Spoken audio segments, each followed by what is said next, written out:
নিয়ামত, কত অপরচুনিটি, কত প্রিভিলেজ আল্লাহ আমাদেরকে দিয়েছেন নিজেদেরকে সম্মানিত করার। ইযা সাআলতা ফাসআলিল্লাহ ওয়া ইযা ইসতাআনতা ফাসতাইন বিল্লাহ। কিছু চাইতে মনে চায় আল্লাহর কাছে চাও, সাহায্যের দরকার হয় আল্লাহর কাছে সাহায্য চাও।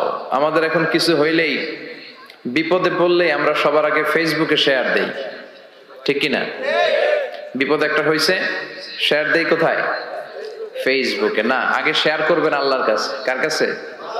কথা বলেন, শেয়ার করব কার কাছে? বন্ধুর কাছে শেয়ার করার আগে, স্ত্রীর কাছে শেয়ার করার আগে, কারো কাছে শেয়ার করার আগে শেয়ার করব যার কাছে তিনি কে। কারণ তিনিই পারেন আপনাকে বিপদ মুক্ত করতে। তিনি ছাড়া পৃথিবীর কোনো শক্তি আপনার কোনো উপকারও করতে পারে না, কোনো ক্ষতিও করতে পারে। এজন্য বিষ্ণু বলতেন ইদা সাআলতা ফাসআলিল্লাহ। যখন চাইতে মনে চায় আল্লাহর কাছে চাও, যখন সাহায্যের দরকার হয় আল্লাহ